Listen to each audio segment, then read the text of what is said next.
Dan di studio sudah ada narasumber kita yang akan memberikan beberapa perbincangan-perbincangan menarik tentunya tentang pendidikan harapan bangsa. Pemirsa, sudah ada juga di samping saya Bapak Maukup SPD.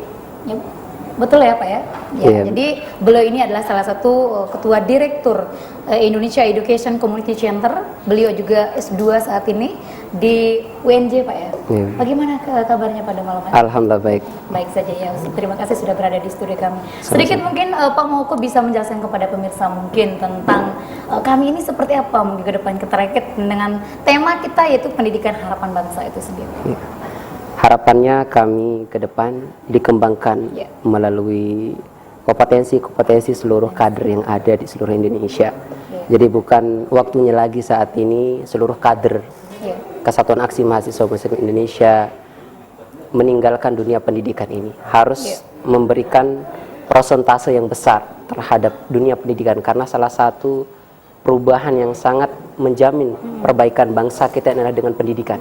Jadi ingin sekali ya, terutama kami ingin memajukan seperti apa dunia pendidikan, khususnya dan itu di Nusa Tenggara Barat ya. Sebuah keharusan yang harus diberikan oleh seluruh kader dan masyarakat kita di Indonesia. Mari kita langsung saja berbincang-bincang pada narasumber kita tentang pendidikan harapan bangsa itu seperti apa.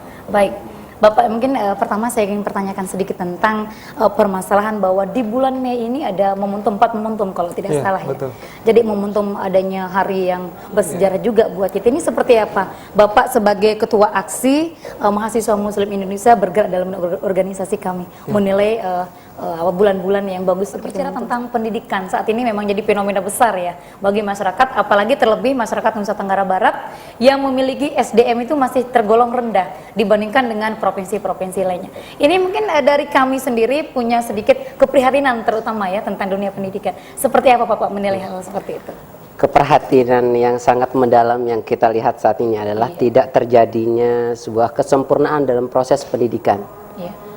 Kesempurnaan yang saya masuk ke di sini adalah 8 standar pendidikan nasional yang ada, yang kita saat ini laksanakan itu masih banyak kekurangan-kekurangannya.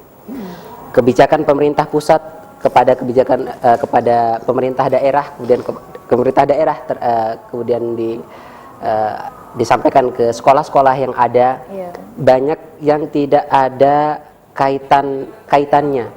Artinya adalah ketika pemerintah pusat itu mengeluarkan kebijakan, salah satunya kebijakan yang saat ini masih hangat-hangatnya kita bicarakan adalah kebijakan tentang ujian nasional.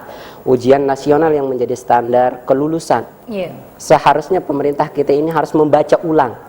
Kalau mungkin kalau dari kami mengatakan secara tegas kalau ujian nasional ini mestinya dibaca ulang dan kalau bisa diberikan alternatif lain, karena di daerah-daerah itu belum mampu memberikan instrumen-instrumen atau indikator-indikator yang akan memenuhi tercapainya standar yang ditentukan oleh pemerintah pusat.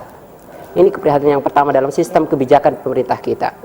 Yang kedua adalah kesiapan pemerintah kita, kesiapan masyarakat kita terhadap kebijakan itu. Maksud saya adalah masyarakat itu adalah sekolah itu sendiri yang menjadi operator atau pelaksana pendidikan.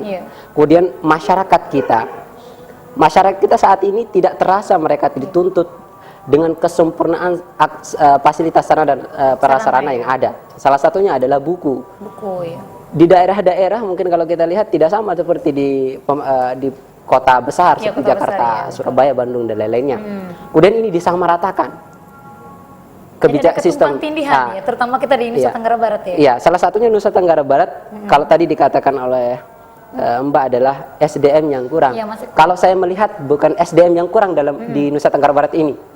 Yang kita terendah saat ini adalah IPM kita sangat terendah. Padahal kalau kami melihat secara umum adalah kita di NTB ini katanya masyarakatnya mayoritas muslim pertama. Ini yang membuat kita sangat risih, sangat prihatin gitu. Dengan mayoritas muslim, kemudian kondisinya dunia pendidikan sangat didukung di tempat ini. Namun sampai saat ini IPM kita belum mampu menaikkan ratingnya lebih tinggi daripada sebelumnya. Artinya dalam proses belajar mengajar di sekolah kita, di lapangan sekolah yang menjadi salah satu pelakunya adalah belum ada sebuah perubahan yang signifikan. Ini yang sangat memperhatikan bagi kita, bagi kami. Sehingga seharusnya salah satu kebijakan pemerintah seperti tadi tentang ujian nasional itu harus diperbaiki karena tidak mengandung nilai-nilai keadilan yang ada. Yang saya maksud adalah nilai keadilan itu pertama adalah tentang kebijakan ditentukannya standar. Ini menjadi salah satu keputusan untuk mengambil nilai bahwa siswa kita itu, pelajar kita itu sukses atau tidak. Sudah ada perubahan-perubahan tersendiri. Di dalam dunia pendidikan kita selama sekian tahun kurikulum kita berubah berapa kali berubah ini hari ini yang ketika ujian nasional itu dilaksanakan baru ada pelajar kita yang membunuh diri. Ini sangat prihatin itu dan kami sangat menangis dari negatif ya kurikulum bahwa pemerintah menginginkan bahwa agar secepatnya bahwa Indonesia memiliki perubahan besar terutama sumber daya manusia. Artinya efek negatifnya. Iya, artinya ketika pemerintah ingin melakukan evaluasi dan meningkatkan sumber daya manusia, kemudian mutu pendidikannya yang diembar-emburkan adalah mutu pendidikan, kualitas pendidikannya, bukan kemudian dengan salah satu faktor indikator yaitu dengan ujian nasional tadi. Dengan 3 faktor yang mestinya dilakukan penilaian yang saya lihat saat ini adalah hanya baru 1 yang dinilai, masalah kognitifnya. Kenapa kemudian 3 tahun anak-anak kita, adik-adik kami di sekolah, ada yang 6 tahun ketika SMP dan SMA-nya itu terpotong, kemudian kalau bahasa kami adalah putus harapan dengan tidak lulusnya. Ini kan mematikan harapan motivasi adik-adik kita di sekolah. Ini masalah yang sangat memprihatinkan dalam dunia pendidikan saat ini. Ambruk bermasalahnya dunia pendidikan dalam sistem monitoring dan evaluasinya. Di NTB salah satunya adalah yang dikatakan tadi mayoritas Muslim dan gubernur kita yang Tuan Guru Bajang punya keinginan besar dan kami sangat mendukung itu. Cuman mari kami melihat ini perlu ada perbaikan dalam proses. Ada rekonstruksi dunia pendidikan yang harus dilakukan. Nah, ini belum terjadi sampai saat ini. Walaupun mungkin program-program yang dicanangkan itu sudah sangat bagus, tapi realisasinya belum ada. Kalaupun ada, baru sekian persen. Ini perlu mungkin harus dikembangkan. Ya, terkait tentang pendidikan itu sendiri, sedikit tentang ada dampak positif dan negatif. Ini penilaian terutama kami sebagai organisasi yang bergerak ya. Ini kami ini sudah tersebar luas, malah mungkin masyarakat di Indonesia sudah percaya kami seperti apa ya. Jadi mungkin siapa yang harus dipersalahkan dalam hal ini? Apakah pemerintahkah ataukah sumber SDM manusianya di Indonesia yang masih kurang atau siapa? Tentunya masyarakat akan menjadi dampak yang sangat besar juga buat kita semua bersama terkait tentang pendidikan itu. Kalau masalah ditanyakan siapa yang harus dipersalahkan, yang salah adalah kita semua. Kita semua ya. Karena kita adalah anak bangsa yang juga memiliki tanggung jawab di sana. Kita tidak bisa melepaskan diri dari hal itu. Kami Kesatuan Aksi Mahasiswa Muslim Indonesia ini adalah momentum yang sangat baik pada acara nasional yang saat ini dilaksanakan rapat pimpinan nasional ini adalah momentum terbaik bagi kami untuk memberikan perhatian besar terhadap dunia pendidikan ini. Nah, ini yang harus diberikan. Kemudian yang salah kalau dikatakan, kalau ditanya level masyarakat, tentu yang salah itu adalah pemerintah yang memberikan kebijakan. Dan saya sendiri mengatakan adalah pemerintah perlu disalahkan dan harus ditegaskan kepada mereka, harus disalahkan. Sedikit tentang kami, mungkin kami ini banyak sekali dalam aksi-aksinya memang memberikan banyak perubahan-perubahan tersendiri, terutama bagi mahasiswa, terutama yang sering beraksi. Ini seperti apa mungkin terkait tentang model-model pendidikan yang tepat mungkin khususnya ya, terutama bagi kita untuk lebih kita mencerdaskan kehidupan bangsa, terutama untuk generasi muda itu sendiri. Bagaimana Pak mau menilai seperti itu? Pendidikan harapan bangsa yang menjadi harapan kita adalah bagaimana ada keseimbangan dalam dunia pendidikan itu. Keseimbangan bagaimana pemerintah pusat yang mengambil kebijakan membuat sistem itu sesuai dengan kebutuhan masyarakat kita di daerah-daerah. Bila ada 2 kemesraan yang terjadi antara pemerintah pusat dengan pemerintah daerah dengan keberagaman masyarakat ini, kemudian terjalin dalam satu ikatan sistem yang saling menguntungkan dan itu melahirkan sebuah perbaikan kualitas mutu pendidikan, ini yang kita harapkan. Secara teknisnya itu diatur dalam sebuah sistem dunia perundang-undangan dunia pendidikan, undang-undang pendidikan. 8 standar nasional yang tadi saya sebutkan adalah Di sini ada indikator-indikator yang tidak dipenuhi dalam dunia pendidikan kita kalau kita akan melihat dalam masalah pendidikan kita. Betul. Nusa Tenggara Barat menjadi salah satu target utama ini memberikan beasiswa kepada mahasiswa ya. S1, S2 dan S3 itu sangat luar biasa bagusnya. Bagus dan sangat memberikan harapan. Peningkatan. Namun tidak cukup ternyata sampai di sana. Iya. Karena ketika memberikan itu mungkin apa kontrol yang mungkin dilakukan oleh pemerintah terhadap subsidi yang diberikan itu. Betul. Nah, ada 4 hal dalam dunia pendidikan yang harus dipenuhi dalam perbaikannya. Pertama, pemerintah daerah, pemerintah pusat yang sebagai regulasi sistem peraturan perundang-undangan, aturan dalam dunia pendidikan harus mempertimbangkan kondisi daerah-daerah yang ada. Betul. Monitoring. Ya, salah satunya tadi adalah kebijakan tentang evaluasi mutu pendidikan, kualitas pendidikannya dengan menggunakan ujian nasional. Jangan disamakan dengan pemerintah pusat dengan pemerintah daerah. Katakanlah di Jakarta disamaratakan dengan yang ada di Papua, Nusa Tenggara Barat, Nusa Tenggara Timur, Papua dan di tempat-tempat yang lain.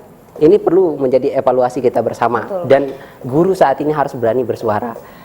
Artinya ketika ada yang tidak cocok dengan dunia pendidikan itu harus diberikan porsi dan tempat kepada seluruh guru untuk menyampaikan. Karena kenapa?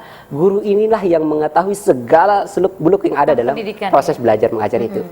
Ini menjadi bahan pertimbangan kepada pemerintah pusat. Nah, yang kedua adalah indikator yang kedua adalah untuk pendidikan yang baik itu adalah kemampuan sekolah yang menjadi salah satu faktor penting dalam proses belajar mengajar. Sekolah itu banyak elemen-elemennya di sana. Ada guru, ada sarana prasarana, ada kurikulum dan seterusnya. Artinya ketika ada kebijakan itu sesuai, otomatis ini tidak akan pernah tidak berjalan ketika sudah sama. Tersambung dari komunikasi yang pertama tadi. Yang ketiga adalah keluarga. Ini yang ditinggalkan.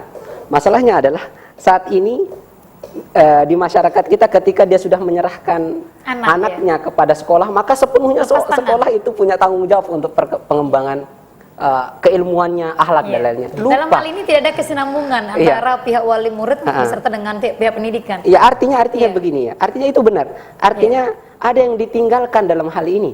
Ketika masyarakat kita, orang tua kita menyerahkan pendidikan di sekolah, seharusnya juga di rumah diberikan pendidikan. Ikut terjun ya. Ikut terjun. Mungkin teknisnya dengan memberikan perhatian besar, bertanya kepada guru bagaimana perkembangan anak-anaknya, dan memberikan catatan-catatan permasalahan yang terjadi dan perkembangan yang terjadi di rumah tangga. Nah, ini yang menjadi pincangnya dunia pendidikan kita, karena orang tua kita sepenuhnya silakan sekolah, terserah mau ngapain, saya sudah sekolahkan. Jadi urusan dia cerdas, dia bermoral, berakhlak dan tidak. Yang keempat adalah masyarakatnya. Oke lah, 3 hal tadi kalau pemerintah sudah bagus, kemudian sekolah kita sudah siap sebagai pelaku operator, kemudian keluarga rumah sudah bagus. Ini masyarakatnya harus dibentuk dengan masyarakat yang edukatif, masyarakat yang berpendidikan.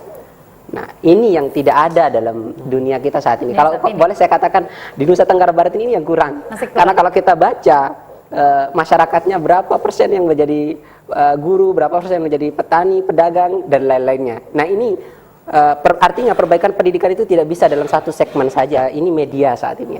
Media itu sangat berperan aktif dalam meningkatkan kualitas masyarakat kita.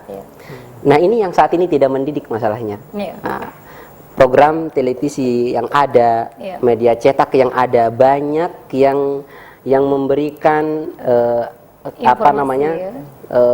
informasi-informasi atau tontonan-tontonan yang tidak mendidik, yang tidak sangat mendidik, dan ini memberikan porsi yang cukup besar karena masyarakat kita di rumah dan ada anak kita sekarang di sekolah itu ketika di rumahnya lebih banyak menonton TV daripada mereka harus belajar. Nah, kira-kira yang saya katakan tadi masyarakat adalah keberanian pemerintah kita untuk melakukan kebijakan, memberikan kebijakan kepada pihak media juga supaya media ini memberikan nuansa edukatif dalam segala suasananya. Mestinya gitu. Sehingga semua faktor saling mendukung. Media mendukung, masyarakatnya mendukung, rumah tangga mendukung, guru sekolah dan tadi model ya. Contoh. Dulu ketika sebelum ujian nasional itu ada model evaluasi yang kita kenal dengan Eptanas ya. Eptanas. Dan itu cukup memberikan alternatif yang sangat bagus sekali. Saya ingin mengatakan bahwa ujian nasional ini sudah sangat bagus sekali saat ini. Permasalahannya adalah ketika ujian nasional ini dijadikan salah satu standar, satu standar untuk kelulusan, dan ada satu nilai, ada satu hal yang dinilai dalam hal itu adalah masalah kognitifnya. Di sana ada psikomotorik, di sana ada afektif, di sana ada kognitif. Betul. Dan sebaiknya adalah alternatifnya adalah ujian nasional ini dilakukan di Indonesia itu sudah sangat bagus, tapi dijadikan sebagai alat untuk pemetaan. Betul. Iya. Silahkan lakukan ujian nasional sesering mungkin, ya kan? Untuk ini menjadi, ini menjadi salah satu, bukan syarat kelulusan. Iya, salah satu sarana kita untuk memetakan kualitas pendidikan di daerah mana yang paling rendah, kemudian itu baru diberikan suplemen-suplemen atau mau di-upgrade gitu daerah-daerah yang ada. Nah, ini masalahnya. Tidak kemudian yang saya katakan tadi tidak adil itu adalah satu-satunya evaluasi yang digunakan, kemudian kalaupun nanti yang tidak lulus akan ada ujian susulan paket C katanya. Sudah berjalan. Itu sudah dilakukan, ada ujian susulannya. Namun ini juga akan sangat mematahkan semangat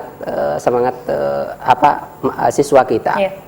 Model yang sangat bagus itu adalah evaluasi ini diserahkan kepada yang ahlinya. Ahlinya itu siapa? Berarti kembali ke background masing-masing. Ke gurunya, ke sekolah itu sendiri. Ini yang sangat pas karena mereka lah. Dan kemudian pemerintah itu diberikan standar. Berikan standar acuan ini yang harus terpenuhi minimal seperti ini. Lebihnya itu sangat bagus. Itu untuk model. Kalau tadi membicarakan tentang tidak perlunya dengan menggunakan sistem komputerisasi. Karena memang benar banyak anak didik kita yang saat ini orangnya sangat cerdas dalam proses belajar mengajar ketika kelas 1, kelas 2. Betul. Nilainya sangat bagus. Tapi kemampuan motoriknya itu sangat lemah. Ketika melakukan menjawab soal soalnya itu akan tertembus kemudian tidak bagus. Tidak bisa dibaca ini karena permasalahan motoriknya. Betul. Nah, ini yang bermasalah dalam dunia pendidikan. Jadi ujian nasional ini sebenarnya tidak hanya itu saja permasalahannya. Betul. Permasalahan mata pelajaran yang tertukar, kemudian soal yang ganda, kemudian soal yang kurang, yang buram dan lain-lainnya. Di samping soal menjawab juga kecerdasan, keterampilan juga ya. Jadi masalahnya adalah saat ini kalau saya mengatakan pemerintah kita ini, kalau tadi dikatakan coba-coba itu saya akan mengatakan iya. Kita akan melihat kenapa saya mengatakan iya. Saya tidak hanya mengatakan iya seperti itu saja. Artinya ketika ada pemerintahan baru kita berganti, kemudian kebijakan dalam segala pemerintahan itu diganti. Dicoba lagi. Yang dulu KBK sekarang diganti lagi. Diganti perubahan dengan KTSB. Artinya setiap pergantian pemerintah itu selalu ada saja pergantian kebijakan-kebijakan yang dilakukan oleh pemerintah. Yang ini tidak terlepas dari kepentingan-kepentingan yang ada di dalamnya karena kurangnya analisa kita. Nah, itu masalahnya sekarang. Dunia pendidikan ini kan sudah cukup lama. Kalau Indonesia dulu diundang oleh Malaysia yang menjadi guru di sana. Tapi kenapa kemudian sekarang kita yang terpuruk? Sistem kita, anehnya di Indonesia ini, dalam sistem kepemerintahan kita adalah orang Indonesia, pemerintah kita ini sangat cakep dan sangat cerdas dalam membuat sistem dan undang-undang. Tetapi tidak mampu menjalankan. Tapi dalam aplikasinya adalah sangat kurang sekali. Nah, ini masalahnya. Terkait masalah yang tadi itu. Artinya dituntut dengan waktu yang sangat cepat, kemudian proses yang harusnya dilakukan sehingga nanti tidak terjadi kesalahan-kesalahan dalam perjalanannya itu akan terkurangi, tapi karena dituntut dengan waktu kemudian dipercepat, ada kesalahan-kesalahan dalam perjalanannya. Nah, ini yang menjadi masalah. Saya sepakat memang, tapi baiknya kalau usulan saya adalah lakukan evaluasi pendidikan itu dengan cara pemberian kebijakan kepada pemerintah kita yang menjadi pelakunya, atau kalau saya bahasakan dalam operasionalnya adalah sekolah-sekolah itu. Entah nanti menggunakan komputer atau tidak, atau ada yang lebih canggih, lebih dari komputer juga akan sangat bisa. Tapi dengan dengan kualitas yang sangat bagus gitu. Bagus, ya. Artinya ada siswa kita, anak didik kita yang tidak mampu motoriknya, dia mampu diakomodir dengan sistem yang saya sebut tadi, diberikan pendidikan ini kepada ahlinya. Artinya pemerintah daerah yang ada itu memiliki kapasitas yang berbeda-beda. Silahkan saja pemerintah pusat itu memberikan kebijakan, sistem atau standar yang umum yang harus dicapai. Standar minimalnya seperti apa, standar maksimal yang harus dicapai itu seperti apa. Tapi sepenuhnya juga diberikan kepada pemerintah daerah yang akan mengelola dengan kapasitas-kapasitasnya. Kalau boleh, kalau tadi dikatakan dengan menggunakan ujian nasional, tapi dijadikan ujian nasional itu sebagai pemetaan. Saya sangat sepakat. Tapi kalau ini dijadikan sebuah standar untuk kelulusan, saya sangat tidak sepakat. Ya. Karena ini tidak mengakomodir kepentingan seluruh masyarakat kita yang ada. Ini masalah sistem ya, masalah sistemnya. Sistem saja. Baik. Baik, silakan Pak Mauquf, mungkin tadi pertanyaan yang kedua tentang maunya juga sistem pendidikannya juga mengacu pada keluarga, orang tua juga ya. Tadi saya sebut 4 ya, 4 hal yang harus saling berkesinambungan dalam perbaikan pendidikan ini. Pertama tadi pemerintah yang menjadi mengeluarkan kebijakan dan pembiayaan. Kedua sekolah yang menjadi pelaku atau operasionalnya, kemudian keluarga dan masyarakatnya.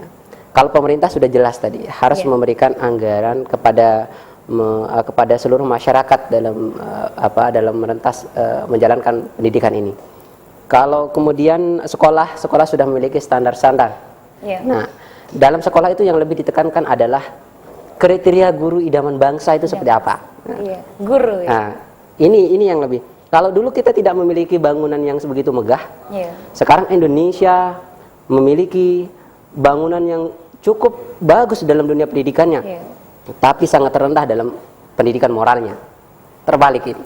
Dulu kita bisa mampu melahirkan profesor-profesor yang bermoral. Sekarang akhirnya juga begitu banyak sekolah-sekolah yang megah, kemudian anak-anak ketika dia di luar, kemudian ketika dia di masyarakat, selesai ujian itu pun mereka menggunakan sepeda motor kemana-mana dengan mencoret-coret. Ini kan, ini yang saya katakan adalah kegagalan moral dalam dunia pendidikan.